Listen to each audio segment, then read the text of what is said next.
trauma, stop drama, and then karma. Heal trauma, stop drama, and then karma. Heal trauma, stop drama, and then karma. Heal trauma, stop drama, and then karma. Greetings, divine creators. This is Coach Najee. I am your guide to help demystify the tarot. The tarot is a system to gain self-knowledge via self-awareness, and I'm breaking down each of the 22 major tarot cards and then the remaining cards. In this series, we are on the Chariot. It's a beautiful, beautiful, majestic card. What we're looking at here is the Chariot. The Chariot is associated to Cancer. The ruling planet of Cancer is the moon. And for anybody who studies any of this type of information, we know the moon is connected to your emotions, your feminine energy, and your intuition. So, interestingly enough, when we look at this card, we say, wow, like the crab, the Cancer, what does that have to do with anything? Well, Cancer is a cardinal water sign. Cardinal means the ability to start things. Water is dealing with emotions. When we're looking at this card, this is a very intense card. And what we're starting to see here is we actually want to think about the nature of a crab. We look at the crab as a shell that it retracts into for safety and protection, and then it comes out of it to live, and then it walks. So as soon as it goes into the shell, all movement pretty much stops. It goes to protection and survival mode. And then when it feels that it's safe, it goes out of the shell and life goes on. So it carries its own protection with it. When we look at this card, we're starting to see that this knight, prince, whatever you want to call him, is leaving the protection of the castle in the background, the high walls, the royal treatment, the servants and the maids, leaving the comforts behind and setting out on a mission. And this card, when we're looking at this card is telling us this person is at the beginning of a journey, about to go out into the world to conquer, to win, to establish order and balance and peace, to claim what they want, to put a stake in it, to achieve their goals. This card is about gaining momentum. This person is literally just leaving. So we know there's a bunch of challenges ahead. We're looking at this. There's 3 horses here. These horses are symbolic of our thoughts, emotions, and our actions. Our spiritual T, thoughts, emotions, and actions. What we're looking at here is number 7. 7 is associated to flux, flow, things that are in the midst of change, turbulence. When we're looking at this, we're looking at somebody who's going out into life. They're literally in the flow and the flux of life. They're changing their environment.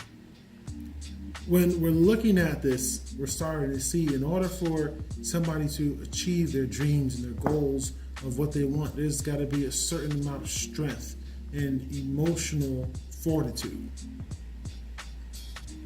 Why would I say that? Well, let's look at this card. We'll look at this first thing that comes to my mind. We look at this guy's abs. And we step back for a moment and we say, wow, wait a minute. What skills does one need to even drive a chariot? Well, there's got to be some form of direction and coordination. One must know something about a horse, something about balance and stability, hence the strong core. There has to be some type of training. Look at the crown. Look at the crown on the head. The crown is, once again, third eye, the ability to master oneself and imagination, to see inside themselves, for them to be in tune and sense their own feelings and emotions, and then project that outward in thoughts, emotions, and actions, and to go after it.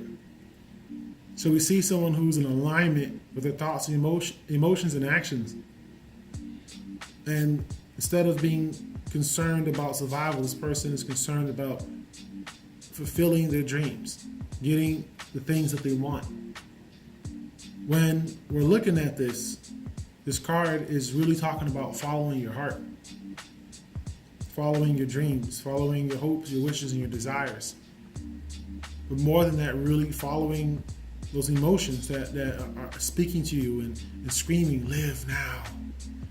They're whispering, they're screaming, they're beckoning and wishing, hoping that you come from the castle and go into life and experience it, all the different variations. So when we're looking at this, we're really talking about learning to be emotionally open, emotionally present, and take all that life has to offer. On the flip side, when the crab goes into the shell, you turn this card, you draw this card upside down. This is about someone who's survival oriented, someone who's hasn't gained the proper momentum because of survival thinking, because of fear-based thinking. And we're talking about, we put this in the context of business. Somebody asking about career. Wait a minute, there's people, there's an organization, there's a structure, there's something that's stifling you from gaining that momentum. We have a system, we have something, some thoughts, emotions, and actions that are at play that are keeping you in a survival state.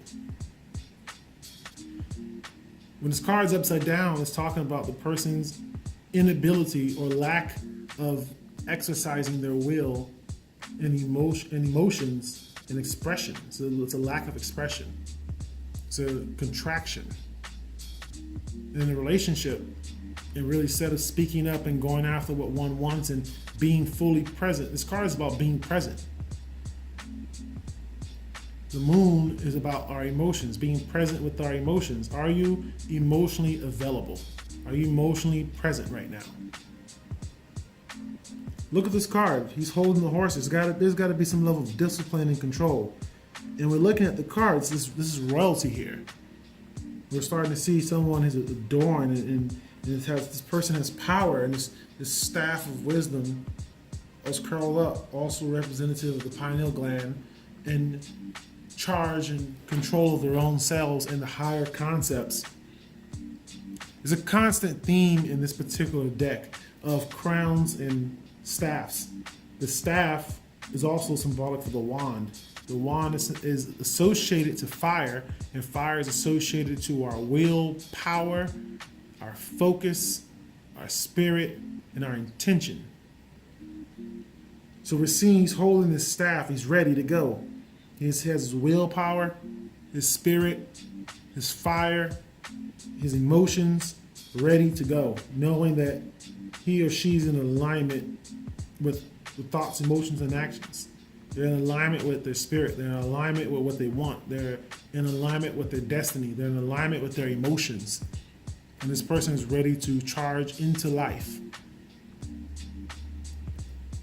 When we look at this card, we know this person has just begun.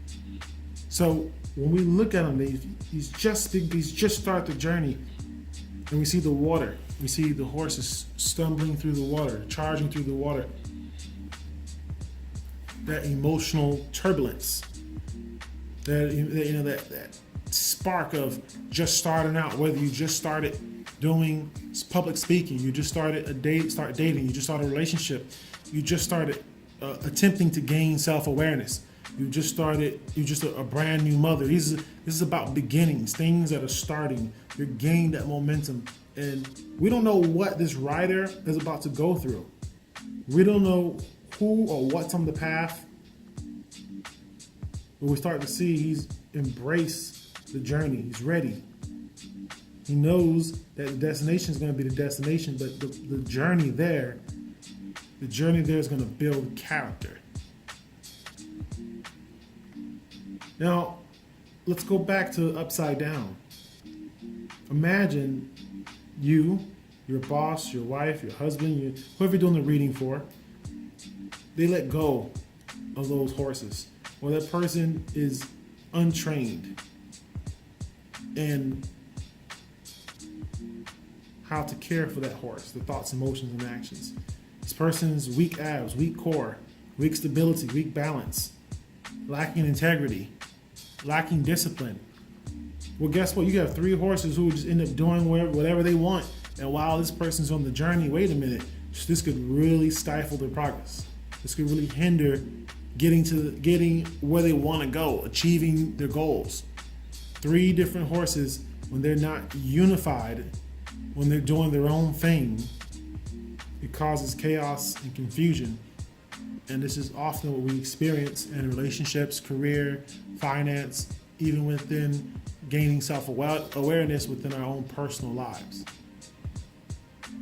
When our horses are wild and our desires are everywhere and they're consuming us, the rider, the spirit in the body, the consciousness, instead of actually arriving at the destination, you remain lost on the journey, wandering.